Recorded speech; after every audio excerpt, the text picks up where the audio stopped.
Oh my god. Okay, so we have a new video from FLEEKAZOID, which I've been watching for like the past month, every single video, which is, you know, Monster Hunter Wilds review. Unleash your inner furry. Let's go. Troops, it's time to make Payday angry. What? Oh, this? No, this isn't a fursuit.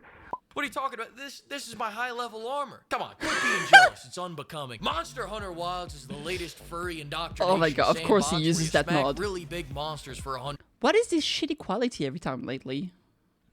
It stays 360 even though it's on auto. So weird. Hours and somehow don't get bored of it. It's David and Goliath. If David drugged Goliath and brought him back to his special dungeon. It's my favorite franchise where you can turn an endangered animal into a fur coat. And it's the fork in the road that either leads to becoming a furry or Cabela's. But for me, it's just another fine addition to my collection of games where I kill things because they're different from me. In fact, this game is so much fun, I didn't have to use mods. I mean, but you know, besides a couple of quality of life things, but they're just some small front-end tweaks. I promise you, you're not even gonna notice. I mean, when our blacksmith looks like this, I don't even need to use mods. what I do need is for this entire story to fuck off right now. I'll tell you what's really wild. The tutorial is 8 hours long and they call it the main story. They put in so many cuts.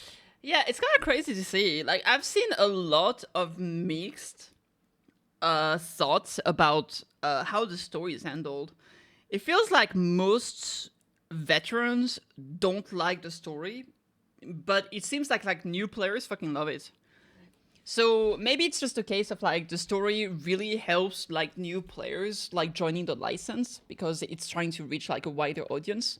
Meanwhile, old players are so used to just get into the fighting and the grinding. They're just like, oh god, this means like the main story is longer than it used to be because there's so much talking and like you know, like where you like on a rail, you're just like on your mount and you can't really move or anything. You have to follow the path, which I can understand if people thought that it was too intrusive in a sense, but I don't know. I kind of enjoyed like the world building and like getting to learn a bit more about the universe without having to go through like, you know, like less Dark Souls-y, I suppose, in the sense that you have to read like item description to get into the lore. I think it's kind of enjoyable. I personally kind of enjoyed it. And yes, you can skip the cutscenes, although you can't skip being on the rail. So when you're on a like secrets with like your NPCs and you have to walk slowly through the forest, there's not much you can do about that. You can't skip it. So yeah, I feel like at the end of the day, at most, it gets lengthened slightly. I think the main story is still pretty short. You can go through it very, very fast. So I feel like overall, it's probably a net positive. Because I think that it's going to make it so new players can probably like get involved into the games through the story, etc. Maybe it's going to grab their attention. And old players will just not really care about it and can just go through it very quickly and move on. So I don't think it's a bad thing. Yeah, overall, I think it wasn't a bad idea. Scenes and walk-alongs that I kept forgetting what the dodge button was between fights. I go from ODing on dopamine in the fights to going cold turkey in the cutscenes. These cutscenes are like dopamine detoxes. Get that annoying little shit out of my face. I get that the story is supposed to build up all these fights and give you more of a reason to want to hunt them. I will say, I think the problem for me specifically is I literally played like Pirate Yakuza and Monster Hunter at the same time, and in both games there's a kid that's integral to the story and they're both annoying, and I don't care about both of them straight up. So I just had at the same time deal with two different kids in the story. I'm just like, fucking goddamn it. Like, god damn it. In this game the kid is edgy and he gets mad when there's a monster. In the other game he's like, oh yeah, I want to go on a pirate adventure. I'm just like, leave me alone. Monsters. But you misunderstand me, Capcom. I already have a reason. I want to turn that gangly bitch into a mink coat. I don't need to know who they are, where they come from, or why they're here. I need to know if killing them will help me make my greatsword even greater. The only motivation this is giving me is to skip the cutscenes until I see a big old monster show up. Like those monsters right there. God damn, Gemma. Look at those big naturals. That's too much. Luckily, that once is the main too story much. is done, they just let you smack the fucking muscles. What is that, tungsten steel? Luckily, once the main What is that outfit? There is truly no limit with mods, huh?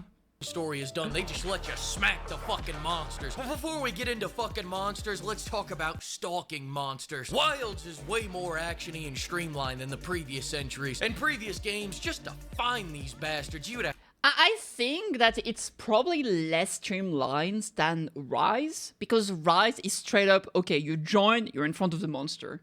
Or you're on your pet, and it goes so fast, and there's this, like, the slinger, like, not the slinger, but, like, the bug line, or whatever it's called, so you can, like, zip super fast, and the maps are smaller, too. So I feel like Rise was probably more plug and play and faster to get into the fight, but it's definitely more streamlined than World.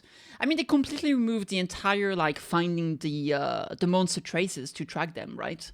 to interview the chicken's family, past lovers. You'd have to find piles of shit and take a little nibble and go, he's within 100 meters of here. I know it. Tonight's the night, and it's gonna keep happening again and again and again. Oh shit, there he is. Only to have to repeat this all over again 10 minutes later. Oh yeah, in Rise you can control the monsters. Rolled away mid-fight. I thought I was getting an animal cruelty simulator, and instead I got a shitty serial killer getting his daily cardio simulator. PETA shouldn't be mad about this game. I think this is more the fat activist jurisdiction. Whereas in Wild, you load in, hop on the bird, turn on autopilot, go take a dump, come back, and there's the frog staring you down deviously. Come over here and kiss me on my hot mouth. Now when he runs, I'm tracking that bitch on Find My Fursuit. We're one game away from not even showing up to the battlefield anymore and just drone striking these bastards. I get it now, new Assassin's Creed fans. Letting the game play itself is way better than me playing it. I can only imagine how good it feels to avoid the playing physics your on those dog are shit crazy. game. But for now, we still gotta mince our meat. And with that being said, the combat's fantastic. No It matter is. what weapon you use. The flow is stupendous. The new aiming feature gives me a snowball's chance in hell at reaching these tall monsters' taints. And I don't even think a single franchise out there has as impactful hits as mine.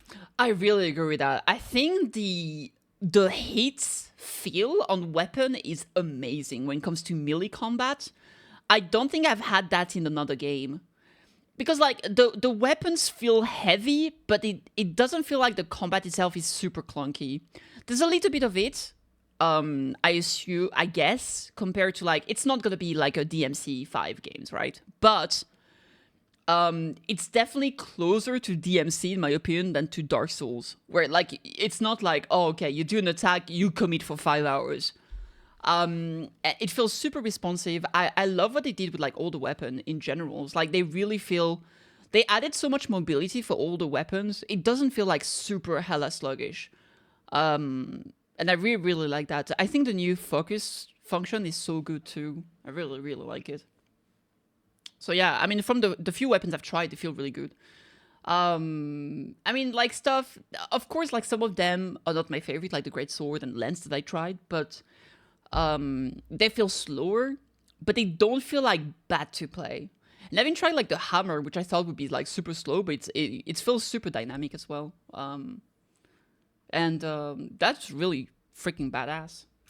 Monster Hunter does. When you're smacking them, the scales come off, tails come off, you're shaving them like one of those meat tornadoes at the kebab places. Except instead of questionable meat-like compounds, you're shaving off a little Gucci, a little Cucinelli, a little Prada, a little Tom Ford. I'm shaving off this drip by the fistful. And I know I said any weapon is fun, but you should know by now not to listen to me. There's only one weapon that will allow you through the pearly gates, and that's the Great Sword. Some people will say there's no need to go all in because you can just bring a second weapon, and they're right. You do get a second weapon. Another great sword. Shut up and go Exactly. get Gemma to make you a Cosby sword to go with your regular sword. Gunlance users are out here struggling on monsters as simple as the flaming cocks. Can you imagine that? Great sword havers can't. The great sword's all about smacking the shit out of a monster as hard as you can, as slowly as you can, while taking the absolute most damage you can. Make no mistake about it, choosing the great sword is choosing to take a hurtin'. I'm out here popping mega potions like like Percocets. Can't feel a fuck to give. I am him. It's very different from the Gunlance user strategy of the best offense is getting killed immediately and letting your friend beat the boss for you. Humble opinion here, but Gunlance users should be put up against the wall and showered with shampoo and body wash. Get that sweaty shit out of here. Did you know that 9 out of 10 Gunlance users are furries? That stat just came out. Go look it up. The great sword has what does he have against Gunlance? I mean, I don't care. I don't like Gunlance, but still, there's a personal vendetta. You have to start your parry 7 years beforehand and then hope it lines up with him being 3 feet away from you in the middle of an attack. Timing is essential. When their back is turned on you, not yet. When they just started their attack, not yet. When your wife starts banging the neighbor, not yet. It's all about that perfect moment when now. Whoa! Listen, if you can't get the parry down, just go find a great sword user who did get it down that'll carry you until cap. That was some peak. That was peak collab between his review of Pirate Yakuza and his review of Monster Hunter. Wow, sunk it. Listen, if you can't get the parry down, just go find a great. It's all about that perfect moment when now. Whoa! Listen, if you can't get the parry down, just go find a great sword user who did get it down that'll carry you until Capcom servers take a shit. Now, with all that being said, weapons are only half the battle. The other half is fucking up explosive barrel tosses or using the environment against the monsters. And the environment, toss him like that. You can pull a cliff down on a frog, you can lure him into a vine trap. Hell, sometimes a hawk will come down to double team that cock. Except you shouldn't double team him. I'll tell you what you should do. You should remove yourself from the situation and take a little inspiration from Mike Vick's playbook. That's right, start taking bets. Who's gonna win, the hawk or the cock? This is a God-given side hustle laid upon your feet. Are you an entrepreneur or not? If you see 2 dogs fucking and don't start charging matinees and running Facebook ads for it, then I guess you just don't want a Lamborghini. Do you? Bill. Profit, profit, profit. Then go use that money to craft more weapons. This mod is crazy. That is crazy. I like heavy bow guns. I would never even fucking touch a heavy bow gun. I just wanted to see the blacksmith again. That's business. As far as what armor you should use, just craft whichever fursuit matches your persona. Listen, pimps, I gotta admit something to you. This whole time I was in fact using mods. And not just the quality of life mods I told you about. I admit I used mods to make the heavies heavier. I know. You probably didn't even notice, but I had to confess. I had to confess before I showed you this last mod. I've gone too far, damn it. Too far! He says, now I am become death. What? Destroyer of worlds. There's a mod that makes her the...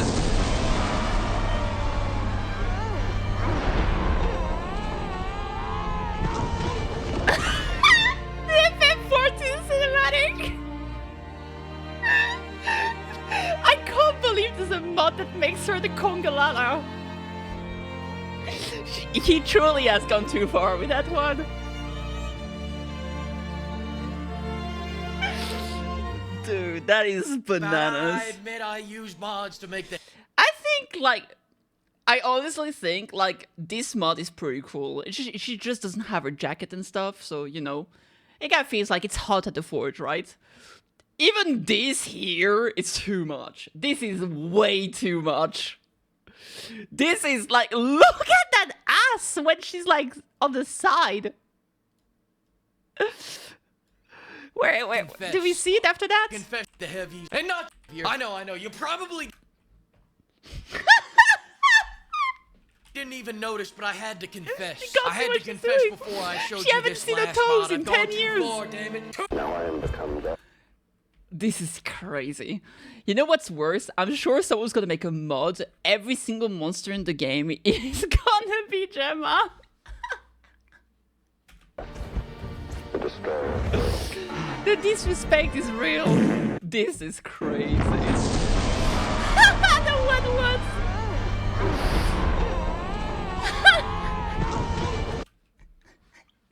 I'm done. I said, oh, that's it. This is the last frame we're gonna watch. Oh my god. The mods have consumed him. You went too far, brother. Seeing the wow sunken clip in a different video kill me. Me too. Wow, sunk it. Man, what a dude! I love FLEEKAZOID. You definitely need to check him out. He's great, absolutely pog. Oh, what a good video! Holy crap! Ugh, I was crying. My humor is just so stupid. It works perfectly with what he does. It aligns, and I freaking love it.